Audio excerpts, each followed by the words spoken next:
Our Father Lord, we bless you, Panginoon. Salamat sa bagang ito, Panginoon, sa iyong salita na pagkakalaw mo sa amin. Dahil ko, Panginoon, na Lord, yung iyong salita, Panginoon, hindi lamang dito makakarating, Panginoon, kundi sa bawat nakikinig ng iyong salita, Panginoon.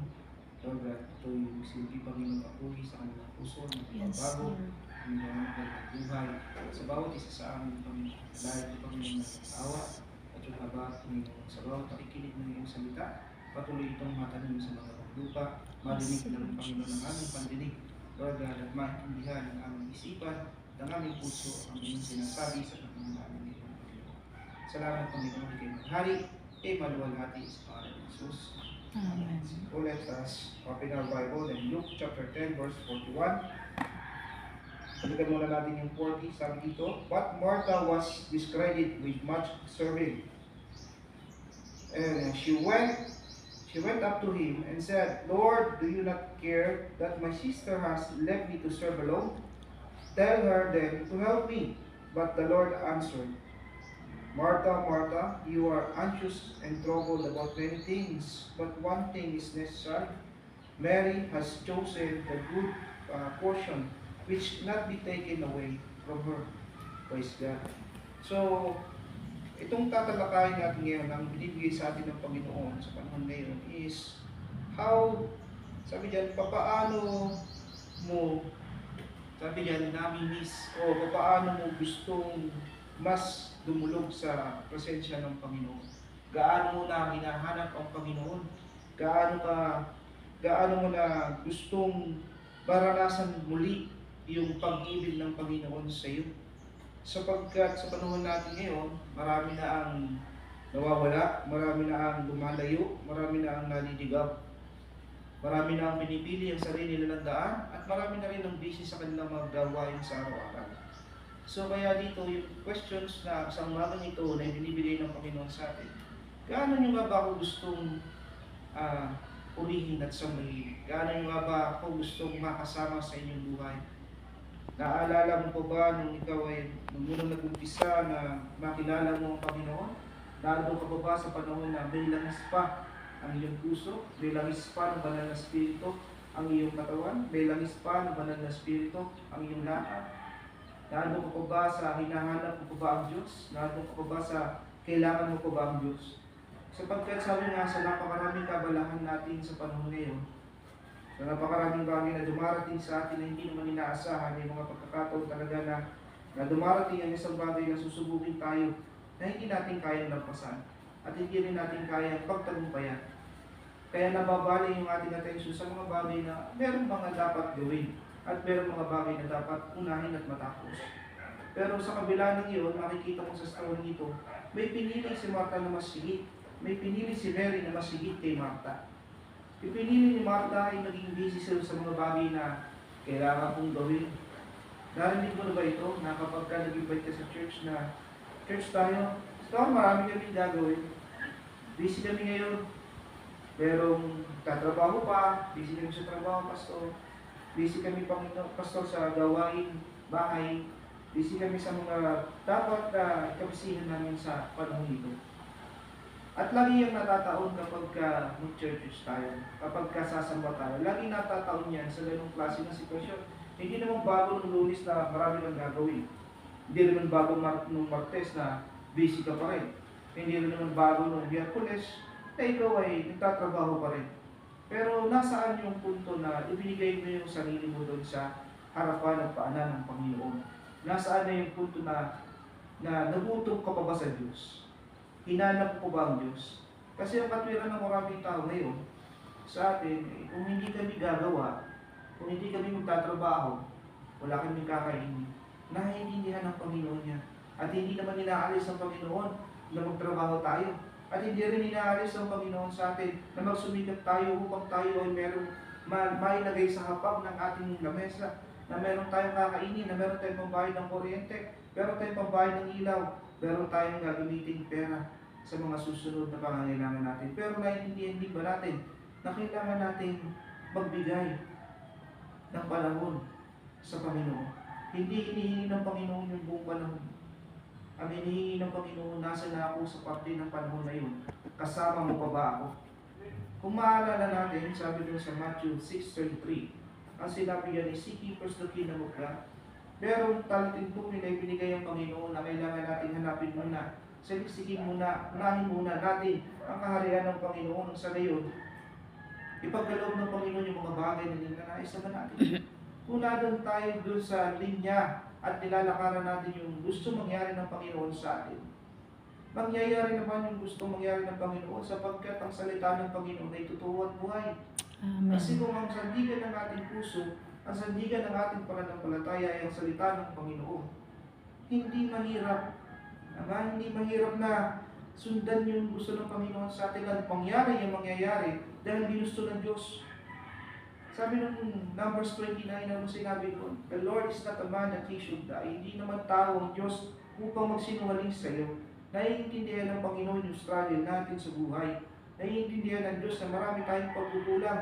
Naiintindihan ng Diyos na marami tayong kailangan. Kaya hindi sinungaling ang Panginoon upang ibigay sa atin yung pinangako niya doon sa Matthew 6:33 na all these things shall be added unto you as well. Idaragdag na lamang ito sa iyo. Maunang mo lamang ang Panginoon. Baka nga pagising natin sa umaga, hindi na natin inuuna ang Diyos. Ano ba? Baka pagising natin sa umaga, hindi na natin tinatawag ang Panginoon. Baka nandun na tayo sa nakaset na yung gagawin natin ngayong araw na ito. Panginoon, gagawin natin ngayong araw na ito.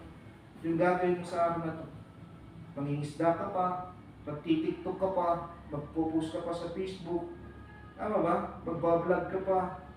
So napakaraming bagay na kailangan natin makita sa ating sarili. We need to check ourselves. Nasaan na ba ako? May langis pa ba ako ng banal na spirito? Dadun pa ba ako sa bagay na gustong ipagawa sa akin ng Diyos? Hindi naman ipinipilit ng Panginoon sa iyo, kapatid, sa bawat isa sa atin, sa bawat nakikinig ng salita ng Panginoon. Hindi pinipilit ng Diyos ang salin niya sa iyo. Kahit na sabi niya, every time we rejected God, every time we run away from God, God is still waiting for us to come. God is waiting us.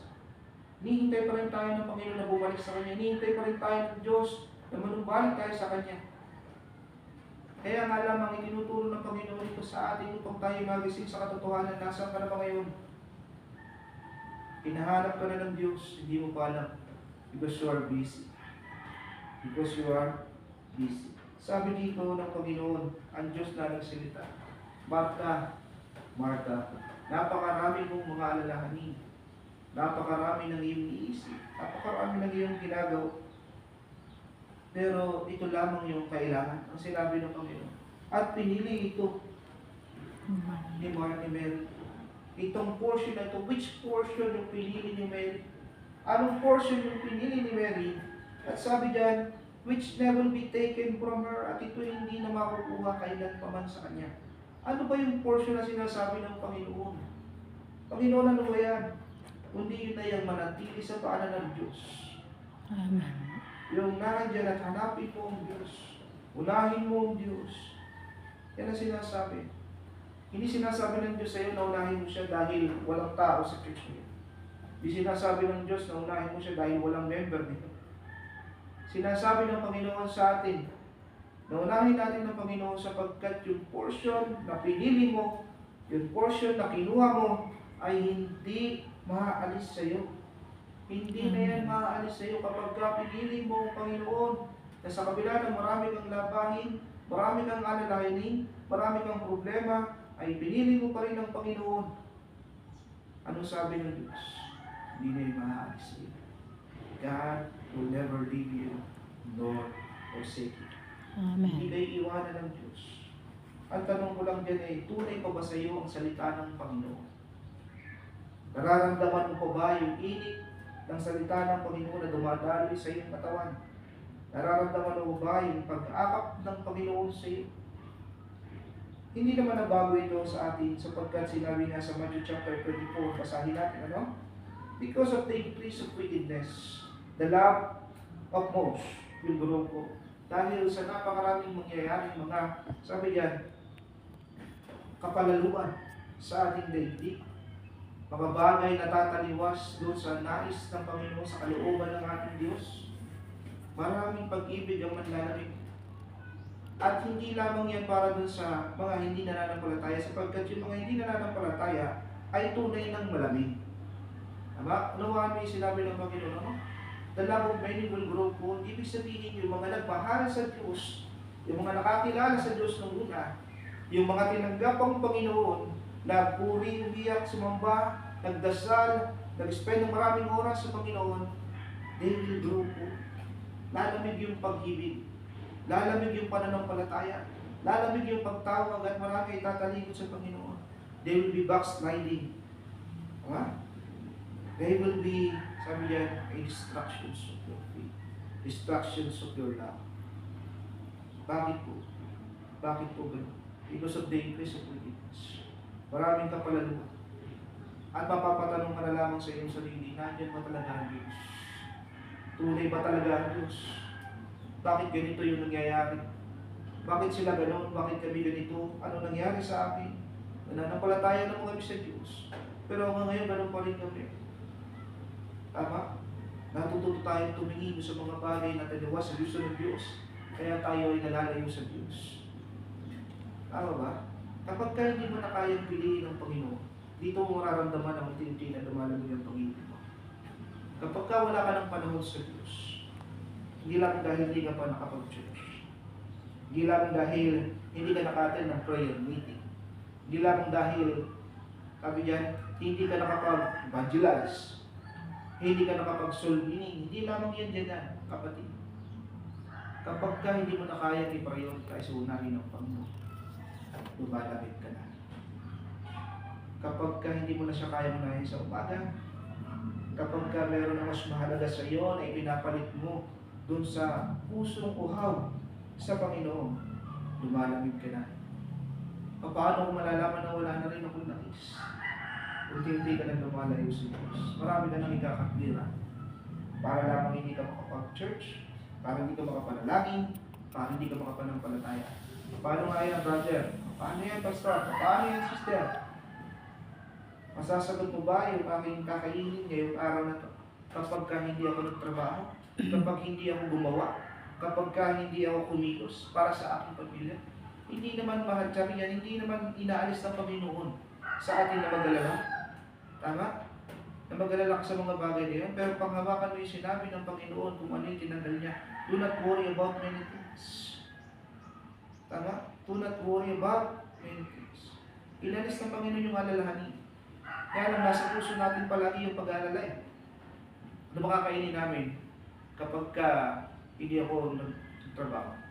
Kapag ka ako ba ay tumigil, ano ba yung pagbabayad ko sa kuryente? Kaya bang bayaran ng Panginoon?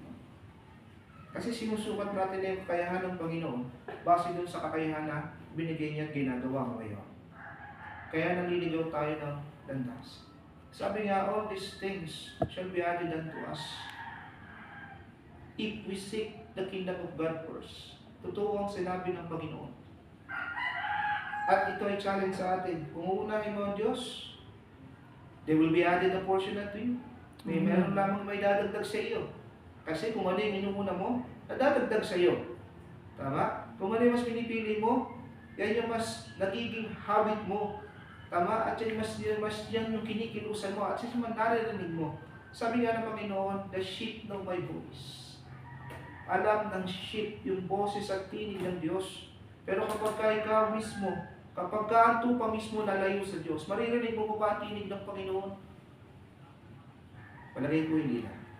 Kapag ka malayo ka sa Panginoon, maririnig mo ba ang tinig niya? Palagay ko hindi na. Kapag ka malayo ka sa shepherd, maririnig mo ba yung boses ng pagtawag sa iyo? Wala na. Kapag ka tumalikod ka na, hindi naman sinabi ng Diyos na hindi ka na makababalik. Kundi meron pa tayong pag-asa na manumbalik sa Panginoon at itong pagtawag ng Panginoon sa atin, nanlalamig na ba ang pag-ibig mo sa Diyos? Kasi hindi ka naman lalayo kung hindi malamig ang pag-ibig mo. Hindi ka naman lalayo kung nandun pa yung puso mo. Tama? Sabi nga ng Biblia, where your heart is, there is your treasure. Kung nasa ng puso mo, nandun yung kayamanan. Kaya pag inuuna ng Panginoon, kayamanan mo yan eh. Amen. Kapag ka mas malakad ka sa Panginoon, kayamanan yan. Ang tanong nga lang sa atin mga kapatid, nandun ka pa ba sa kayamanan sa loob ng puso? Nandun ka pa ba sa gustong harapin? ng puso mo o lumamig na yung pag-ibig natin sa Panginoon. Sa Revelation, sinabi ng Panginoon, if you are neither hot or cold, I will speak you in my mouth. Nasa loob ka na ng bibig ng Panginoon, idudura ka. Kasi hindi naman mainit, hindi ka rin naman malimig. Ikaw ay maligangga. Tama ba? So, anong ibig sabihin nun? Meron babala ang Panginoon sa atin na kapag ka hindi ka rin naman nag-iinit at hindi ka rin naman malamig. Tama? At ikaw ay, sabi niya, walang something doon sa parang pinagsabay mo in between. Kaya naghalo yung maligangga. Tama? At kung ikay maliganggang na, ibig sabihin kasi naman nagulat kapag ka napasama ka sa mainit, mainit. Kapag ka napasama ka sa malamig, malamig. So, ibig sabihin, merong certain na system doon na kapag ka Kristiyano, napasama sa mga bagay na hindi tama, hindi tama na rin siya. Kahit na dapat niya panghawakan yung mga bagay na tama. At kapag ka nandun naman siya sa mainit, umiinit din naman siya, pero hindi pang matagala. Kaya nga maliganda. Kaya niluluwa ng Diyos. Huwag mong naisip na ilawa ka ng Panginoon dahil malamig lamang ang pag-ibig mo. Kaya nga grow ko, if there's something na nakapagpalamig ng pag-ibig mo. At ano ba yung mga bagay na nakapagpalamig sa iyo? At bakit ka nawala? Ano ba nangyari? Tama? Hindi mo na ba kayang paniwalaan ang salita ng Panginoon? Huwag kang maniwala sa amin, pero maniwala ka sa Diyos. Tama? Yan ang sinasabi ng Panginoon. Because the integrity of the Word of God is Him. Yung integridad ng salita ng Panginoon ay siya mismo. Amen. Kaya kung maniniwala ka na rin lang, maniwala ka na sa salita ng Diyos. Amen. Tama? Kung susunod ka na rin lang, sumunod ka na sa salita ng Diyos. Yes. Kung gutom ka na rin lang, magutom ka na sa salita ng Panginoon. Kung gagawa ka na rin lang, gumawa ka na sa gawain ng Diyos. Amen. Tama ba? The love knows. Karamihan, ibig sabihin, kung 100% yung nasa church, 50% because it knows. Will grow cold, mangyayari. Pag sinabi will, there's something na mangyayari talaga. Kaya kung napapansin natin na may struggle sa church, may struggle sa kung saan man sa buhay ng mga Kristiyano, because ito yung pinapatunayan ng salita ng Panginoon sa atin. Pero marami talaga ay manlalamig sa pag-ibig. Marami manlalamig sa pananampalataya. Marami tumatawag ka pa rin na matandaan mo na itong panlalamig. Hindi ibig sabihin, hindi ka na tumatawag sa Diyos, ha? Tumatawag ka pa rin, hindi ka na nga lang consistent. Nag-church ka pa nga rin, pero hindi ka naman consistent. Nagpe-pray ka pa rin naman, pero hindi na gano'n. Tama? Nawala na yung puso. Pansinin mo yung prayer mo, ulit-ulit na lang. Nawawala na yung nawawala na yung totoong damdamin na gusto mong ibahagi sa Panginoon na kapag ka nanalangin ka, sinasabi mo yung struggle mo, sinasabi mo, Panginoon, ganito yung paghihirap ko, ganito Panginoon yung nangyayari, at gusto mong pagaling ka ng Panginoon doon sa mga bagay na yun. Baka yung prayer mo ngayon, Panginoon, salamat sa maghapon. Tapos na. Tama? So, ibig sabihin, mayroong nawawala, at kailangan mayroong madaragdag sa atin yung portion na pinipili ni Mary. Dapat madagdag din sa atin. Dapat madagdag din sa iyo. Kaya nga nung marinig ni Mary na dumarating ang Panginoon, sa kabila ng napakaraming tao, lamay kasi yun. Kada natin pag lamay, maraming tao.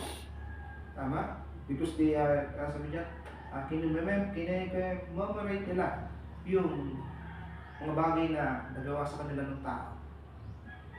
O inaalala nila yung mga bagay na ginawa sa kanila ng tao matay. Tama ba? Pero nung marinig din ni Mary na dumarating ang Panginoon, doon makikita yung quickness na yung pag-ibig hindi patay. Kasi bakit? Kumain siya kagad eh. At nung pagtayo sa niya, Panginoon, salamat.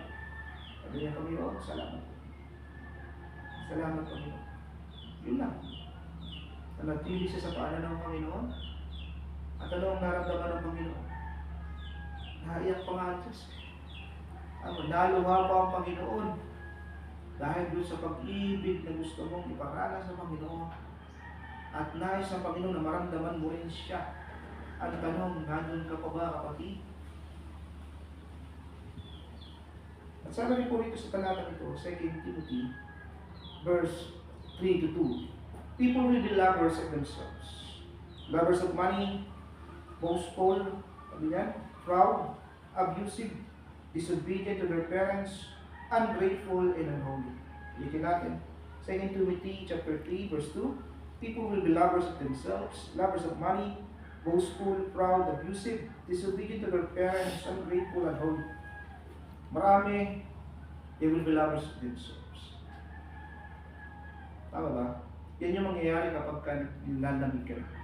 They will be lovers of themselves. Kaya imbis nakatuon ka sa Diyos, mas mamahalin mo ang sarili mo. Tingnan mo sa panahon natin ngayon. Dahil marami ngayon ay pera ang hinahanap. Tama ba? Dati nung sumesweldo ka ng ganito, grateful ka.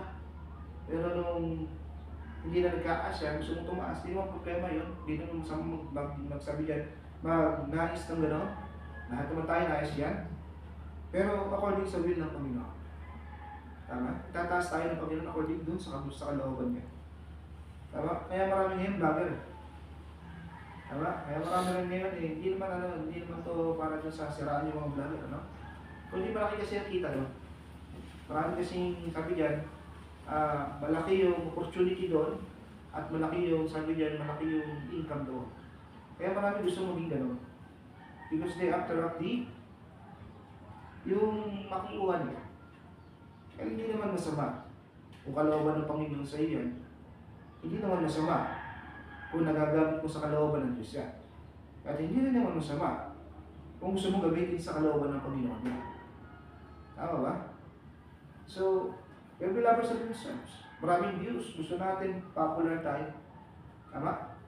Popular. Ganito yan sa amin. Popular. Mga baby. Yung tawag doon? Columbarium. Tama? So maraming tao gusto maging popular. Gusto maging sikat.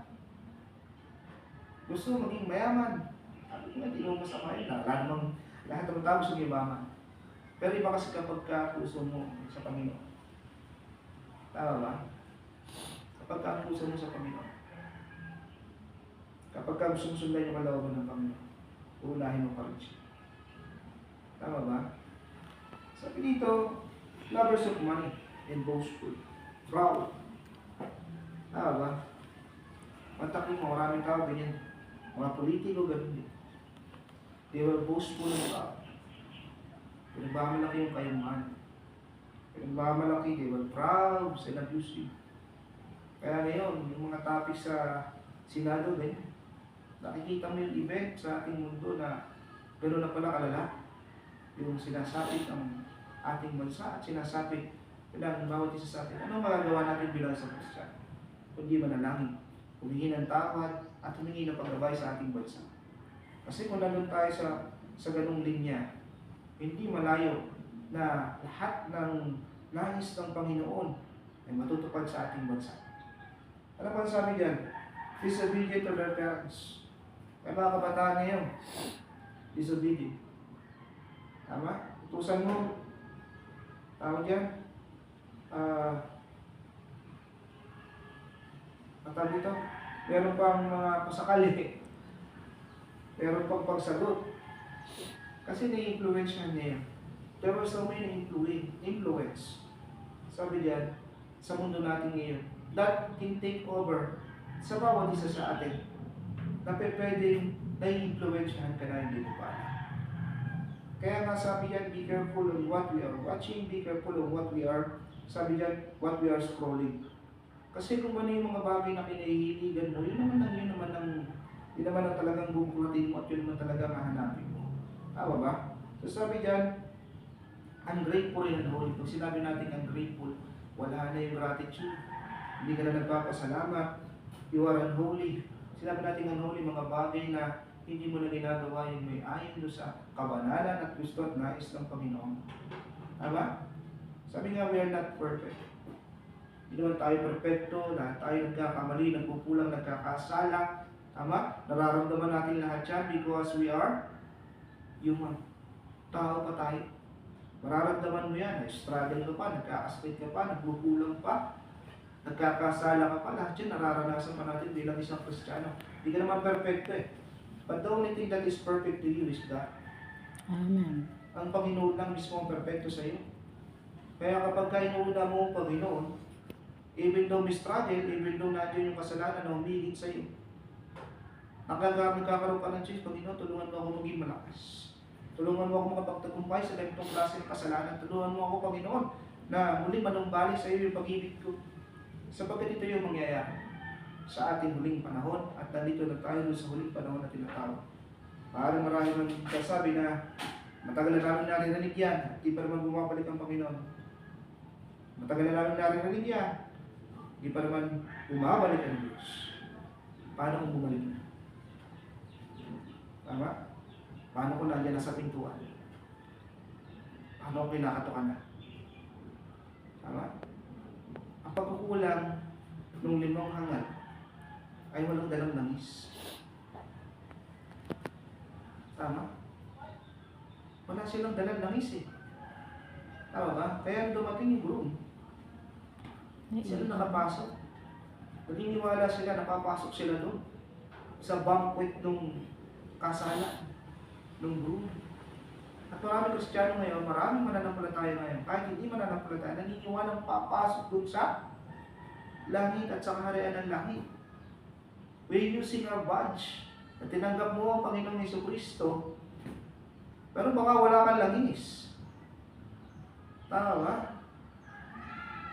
Ginagamit lang natin yung pagiging born again para meron tayong, meron tayong entry point na sigurado ka sa langit. Pero tanungin natin, pagmasdan mo yung sinabi doon sa story of the 10 virgins. Pare-pareho sila.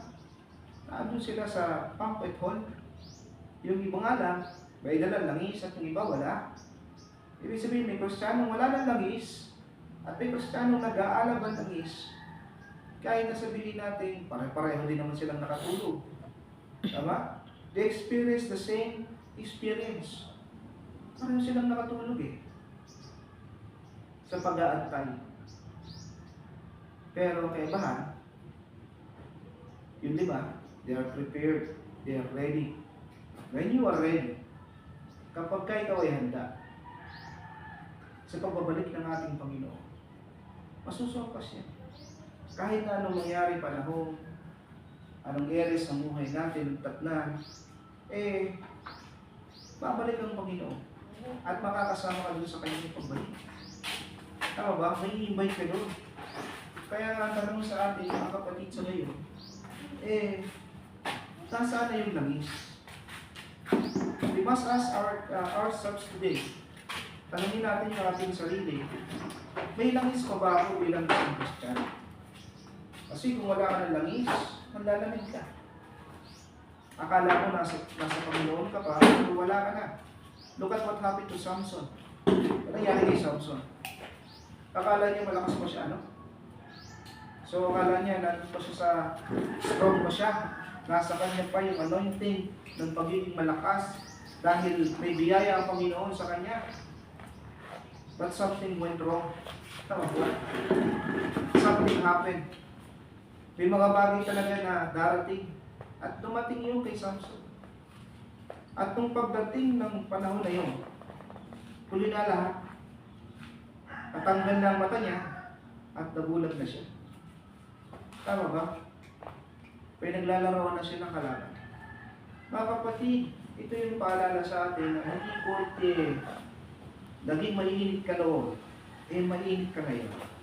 Ito yung paalala sa atin na hindi porke, hindi porke ikaw ay nag-aalam sa panahon na ikaw ay nagutom sa Panginoon, gutom ka pa rin ngayon.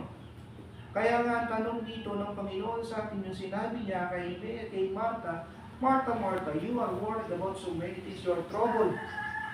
We are troubled on so many things. Tayo ay troubled sa napakaraming bagay at hindi natin naaalala na kailangan nating piliin ng Panginoon. At yung sa mga bagay na yun ay pinaalala ng Panginoon sa atin, did you take the portions just like Mary? Kinuha mo ba yung portions na kagaya ni Mary? Na kung saan hindi na yung kayang alisin sa kanya Alam mo kung bakit hindi na kayang alisin kay Mary yung bagay na yun? Kasi gutom siya sa Diyos. Kaya kaya niya unahin ng Panginoon. Sa atin na nga lang mga Kristiyano, sabi ko nga kanina, munting oras na nga lamang yung hinihingi ng Panginoon sa atin, hindi natin maibigay. Tama ba? Konting oras lang yung mananalangin ka, konting oras lang yung kakausapin mo yung Panginoon, konting oras ka lang magbabasa ng Biblia, bibiglan mo lang ng portion ng sarili mo para sa Diyos. Nakakausapin mo, Panginoon, kaya ako nagbabasa kasi gusto kitang kausap. Panginoon, kaya ako nagpapray kasi gusto kitang marinig. Panginoon, kaya ako nandito kasi gutom ako sa iyo. Tama ba? Wala na yun sa Kristiyano ngayon. Kaya nga sabi ng Matthew chapter 24 kanina, the love of many will grow cold. Lalamig ka at manlalamig ka. At kapag nandun ka na sa panlalamig, kapatid, di mo mapapansin wala ka na namis. Di mo mapapansin wala ka na sa linya ng gusto ng Diyos. Nasa labas ka na pala. Kakanto ka sa pintuan at sasabihin ng Panginoon, away from me, you evildoers. I do not know you. Hindi ka kilala ng Diyos pagkano. Tama ba? So sabi nga din kanina, no? Kapag ka malayo ka dun sa shepherd, kapag ka ikaw lumayo dun sa shepherd, ito yung maririnig yung pagtawag sa iyo. Kasi nga sabi ng Panginoon, the sheep know my voice. Kilala mo pa bang boses ng Panginoon? How do you recognize the voice of God in your life today? Kinakausap ka pa ba ng Panginoon? Nandiyan pa ba ang Diyos sa buhay mo? Gutom ka pa ba sa Diyos ngayon? Nais mo pa ba ang makausap ang Panginoon ngayon? Malamig na Kristiyano ngayon. Yan ang katotohanan. Marami nagpalamig sa Kristiyano ngayon. And the same issue that Martha had big trouble with is the same struggle that many Christian people has today. Tandaan natin yung struggle ni Martha dahil busy, dahil may patay, dahil meron event, may pangyayari, may sitwasyon, nangyari sa buhay. Nangyari sa buhay. Nandun ka sa struggle ni Martha. Aminin man natin o hindi, may struggle sa buhay mong kagaya ng Martha. Busy ka sa ibang bagay, hindi ka busy sa Diyos. Tama? Hindi gusto marinig ang Diyos. Kasi tinutuwid tayo ng Panginoon. At ang pagtutuwid ng Panginoon sa atin ay pagtatama para doon sa direksyon na nais ng Panginoon na lakaran natin mga kapatid. Hindi naman masamang sumunod sa Diyos at hindi rin naman masamang kami diyang hanapin mo ang Diyos sapagkat puso sa Panginoon sa atin yan. Unahin natin siya. At lahat naman ng bagay daragdag lang siya. May worry sa buhay? Meron. May problema? Meron. Pero kapag kayo mo ng mga Panginoon, sabi ng Panginoon sa atin, it will be added unto you.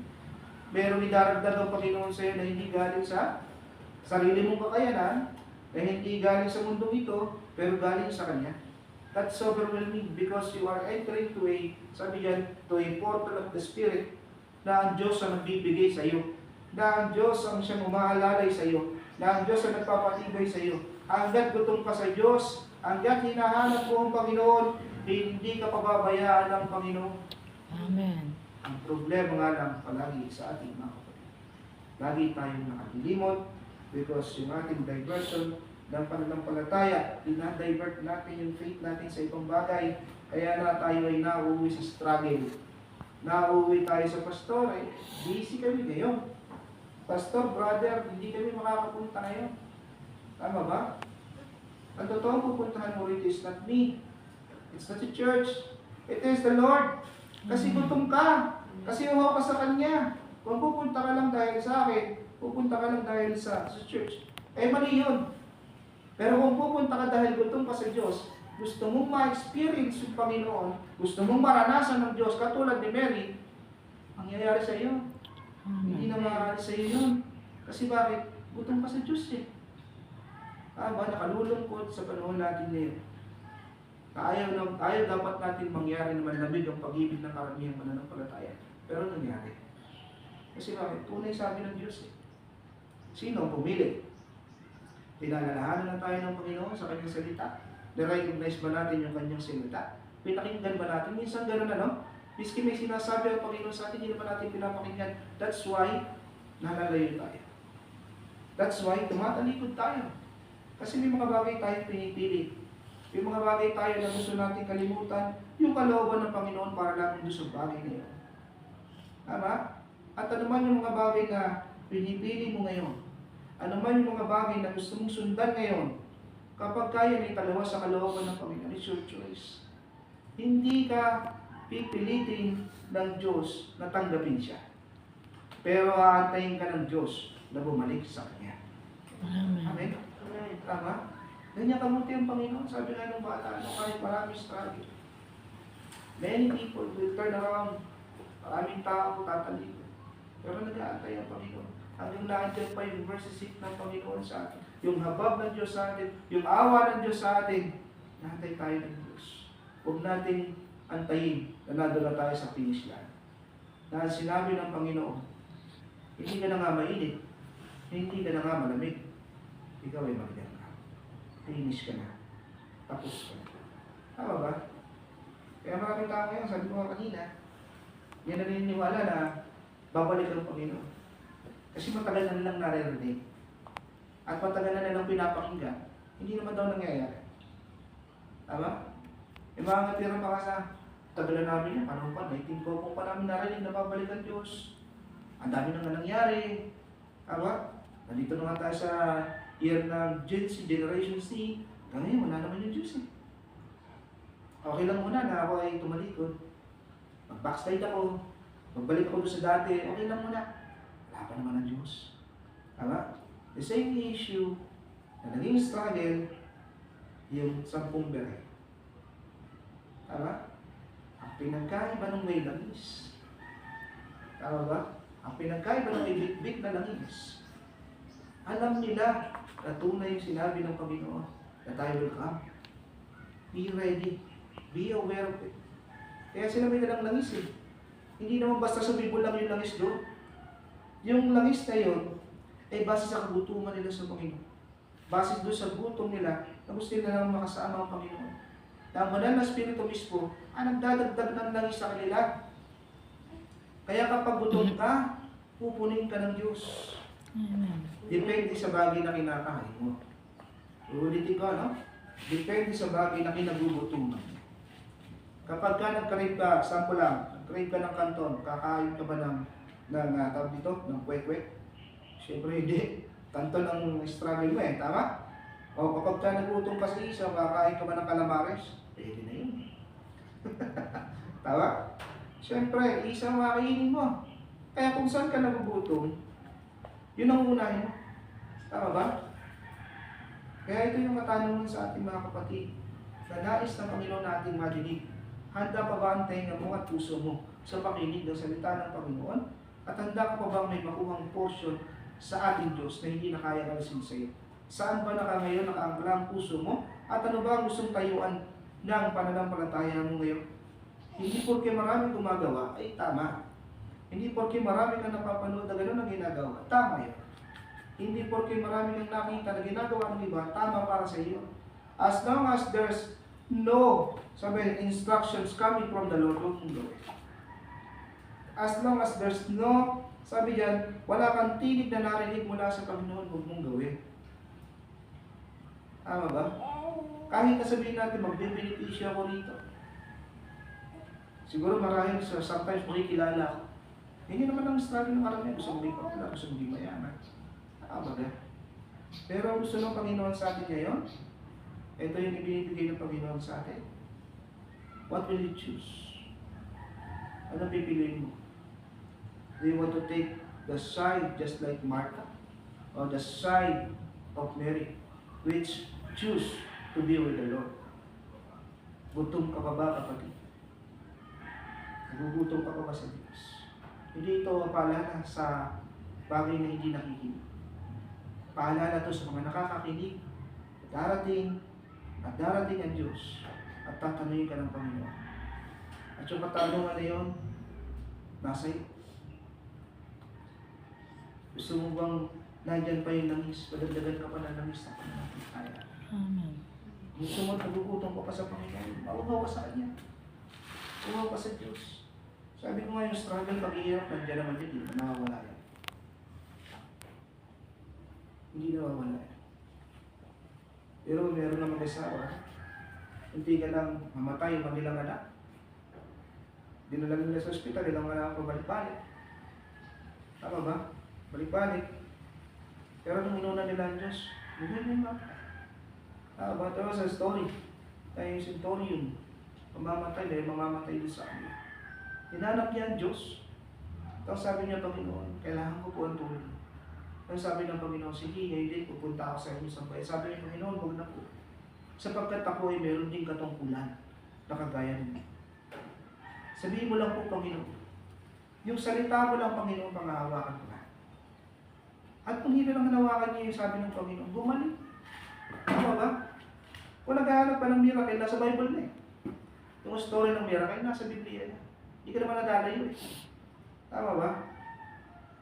Yung widow nga na mahirap, walang makain, kakain. Kakainin na lamang nila yung kanilang last meal. Kumbaga, last meal na, hiningi pa ng lingkod ng Panginoon. At anong sinabi ng Diyos sa kanila? Sa pamamagitan ng kanyang abang lingkod, ano sinabi? Hindi ka mauubusan ng harina at langis. Taggutom yun ha? Taggutom yun. Yung kamay ng Panginoon ay hindi maiksi upang abutin ng pangangailangan. Amen. Ang kamay ng Panginoon ay hindi maiksi upang ikay himuin. At ano bang bagay na pagdadaanan kung sakit man yan, trabaho man yan, ano pa, pangangailangan man sa buhayan, pangangailangan man sa akin sa bayan, ibibigay ng Diyos. Ibibigay ng Diyos yan. Maniwala ka lamang sa kanyang salita. Panghawakan mo lamang yung sinasabi ng Panginoon na tunay at tapat ang Diyos sa kanyang sinabi. Amen. Pipiliin mo ba yung pinili ni Martha o yung pinili ni Mary? This is the questions that we need to ask ourselves. May langis pa ba ako o wala na? Gutom pa ba ako sa Diyos o hindi na? Hahanapin ko ba ang Panginoon o tatalikuran ko na siya? Nasa sa iyo yung katanungan, kasagutan na pwede mong ibigay sa Diyos. Ang importante dito kapatid ngayon, ikaw na nakinig, ikaw na may pandinig, dinggin mo at huwag maging matigas ang iyong puso. Alalahanin mo ang Panginoon. Alalahanin mo ang ating Diyos sapagkat ang Diyos ay may gagawin sa ating buhay. Ang Diyos ay may gagawin sa inyong pamilya. Ang Diyos ay may gagawin sa ating bansa. Ang Diyos ay may gagawin sa lahat ng aspeto ng kanyang nilikha sapagkat siya ay Diyos. Amen. Wala tayong anumang bagay na dadalhin pag tayo namatay na. Sarili mo lamang sa Panginoon. Ano mga lalahanin mo kapatid, sabi ko wala tayong may pagmamalaki. Tayo may pagmamalaki. Yung maganda ka ngayon, pagpatay ka na, pangit ka na. Tama ba? Tayo may pagmamalaki. Yung mayaman ka ngayon, pag namatay ka, wala na rin yun eh. May enjoy mo lang yun dito sa lupa. Kapag namatay ka, what is your assurance that you are being with God? Ano yung assurance na ikaw ay kasama at kasama ka ng Diyos? Ano yung assurance mo? Tama? The assurance that you have is your faith. The assurance that you have is you follow the will of God. The assurance that you have is you are always hungry with the Lord. Tatlong bagay ang iiwanan natin bago tayo magtapos pa. Ang pagkagutom sa Panginoon, yung banal na pagkagutom sa Kanya, ay laging sasayo kung lagi kang uhaw at gutom. Kung lagi mo siyang hahanap, kung lagi mo siyang unahin, diyan ka magutom. Tama ba? Pangalawa, ang pagpili ay hindi sa pilitan. Tama? Ang pagpili ay hindi sa pilitan. Ito rin ay choice na. Pero sa lahat ng pipiliin mo, ang bawat bunga at pag-ani, ikaw ang kakain ng bunga. Tama ba? At pangatlo, sabi diyan, hindi na maaalis sa iyo kung ano yung bagay na pinili mo. Pwedeng manlamig, pero hindi maaalis sa iyo. Bakit po posibleng manlamig? Bakit po pwedeng malamig? Kasi kung iba yung magdadivert ang attention mo sa Panginoon, malalamig ka. Kahit nga si Pedro, nakalakad na sa tubig, na-experience yung miracle, nakita ang Diyos, lumakad ng tuwing, lubog pa rin. Bakit? Na-divert yung paningin. Tanda mo, isang bagay lang na pwede kumuha ng attention mo sa Diyos, pwede naman po. Depende yan sa pipiliin mo. Kaya nga sabi ko kanina, kung ano yung pipiliin mo, yung bunga nun, ikaw kakain. Tama ba? Sabi ko nga, hindi ko pwedeng dalhin yung pamilya ko sa langit. Dahil kung ano yung pinipili nila, sila yun. Hindi ko pwedeng i-extend yung kamay ko para may isama silang lahat. Pero hindi sa kapatiran natin, hindi natin pwede i-extend yun. Dahil kung ano yung pinipili nila ngayon, tatanungin ng Diyos sa bandang huli. At kung naniniwala sila na pupunta sila sa langit, baka wala na yung langis. Kasi kahit na di Kristiyano, naniniwala pupunta sa langit at mamatay. Tama ba? Naniniwala sila sa langit, hindi sila naniniwala may impyerno. Tama ba? Yun ang pinagkaiba. Mga Kristiyano, totoo, langit, totoo ang impyerno, pero mas totoo sa lahat ng yan ang Panginoon. Amen. Kaya kung gutom ka sa Panginoon, mauuhaw ka sa Amen? Amen. Tayo po.